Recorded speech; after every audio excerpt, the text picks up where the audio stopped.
Bismillahirrahmanirrahim. Assalamualaikum warahmatullahi wabarakatuh. Perkenalkan, nama saya Agus Samil dari kelas 4C. Saya dari kelompok 3 bersama rekan saya Karman. Di sini saya akan menjelaskan atau melanjutkan dari teman saya Karman Suhendra. Bismillahirrahmanirrahim.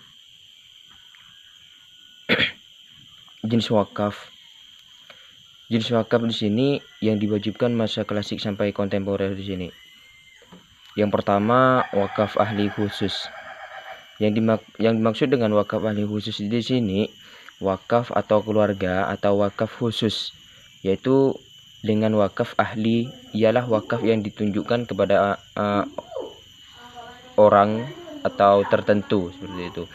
Jadi seorang atau terbilang seperti itu, baik keluarga maupun orang lain seperti itu. Jadi wakaf untuk keluarga ini secara hukum Islam di sini dibenarkan atau berdasarkan hadis Nabi Muhammad SAW yang diriwayatkan oleh Imam Bukhari dan Imam Muslim dari Anas bin Malik, yaitu tentang adanya wakaf keluarga Abu Tolha.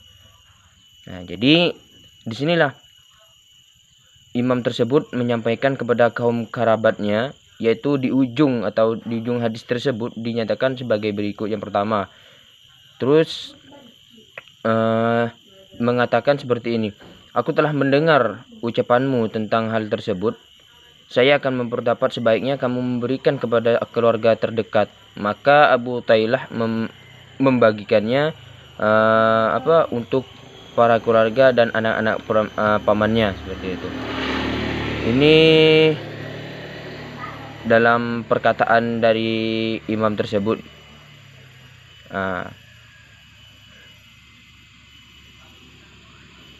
Terus wakaf khairi Wakaf khairi di sini ialah umum.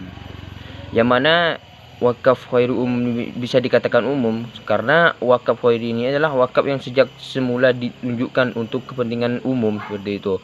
Yaitu tidak ditunjukkan orang-orang tertentu seperti itu.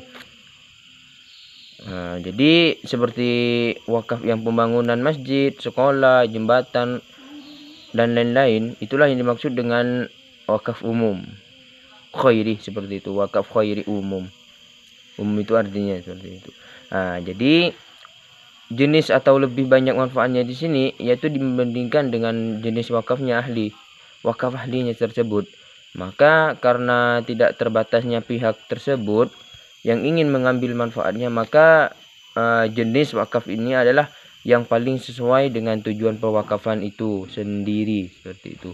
Jadi secara umum di sini kepentingan umum tidak hanya untuk keluarga atau kerabatnya saja. Jadi ada dua. Yang pertama, harta benda tidak bergerak. Terus yang kedua, harta benda bergerak. Jadi kita ambil dari satu. Yang pertama, harta benda tidak bergerak di sini. Benda yang tidak bergerak di sini akan seperti tanah, bangunan, pohon untuk diambil buahnya, sumur untuk diambil airnya dan lain sebagainya. Kalau harta benda yang bergerak di sini itu kan hewan. Wakaf hewan di sini adalah tergolong juga dalam wakaf benda. Jadi untuk diambil manfaatnya ini seperti kuda yang digunakan untuk para mujahid, untuk mujahid, atau bisa juga wakaf hewan kayak sapi seperti itu. Jadi sapi itu bisa juga yang memberikan kepada pelajar untuk diminum air susunya, susu sapi susu kalau sekarang.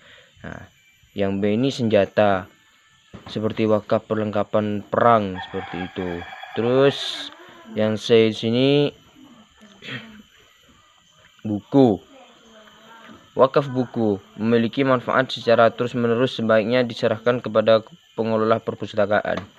Jadi dalam artian sehingga manfaat buku itu tersebut bersifat abadi selamanya tersebut.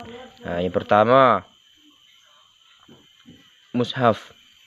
Maka wakaf mushaf di sini memiliki kesamaan manfaat sebagaimana wakaf buku yang bersifat abadi selama mushaf itu tidak rusak.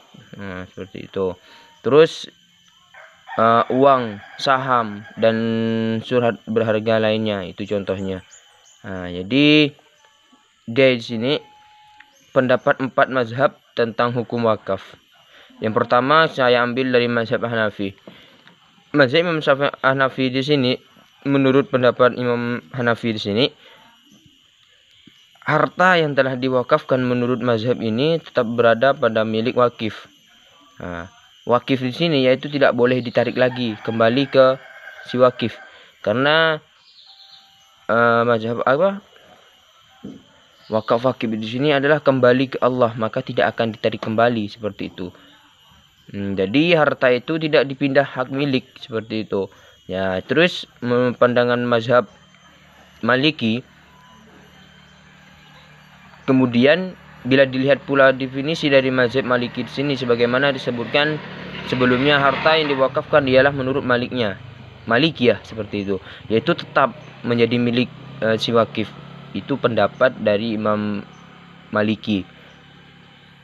Terus kalau dari pendapat Imam mazhab Syafi'i di sini, menurut Imam Syafi'i di sini, harta yang diwakafkan terlepas dari si wakif menjadi milik Allah, dan berarti menahan harta untuk selama-lamanya, karena tidak boleh wakaf yang ditentukan jangka waktunya seperti yang dibolehkan Maliki. Nah, ini ada juga sanggahan dan ada juga definisi dari Imam Syafi'i seperti itu. Nah, jadi yang di sini yang 4 mazhab Hambali. Menurut Imam mazhab Hambali di sini mengatakan wakaf terjadi karena 2 hal. Terus yang pertama di sini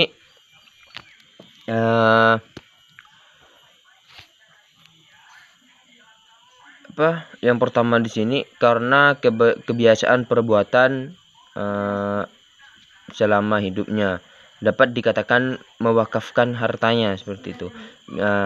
Bila telah jelas seorang mewakafkan hartanya, maka si pewakaf tadi itu mempunyai kekuasaan juga atas bertindak atas benda itu, dan juga menurut Hambali tidak bisa menariknya kembali, menyatakan bahwa benda tersebut yang diwakafkan tersebut itu harus benda yang dapat dijual kembali.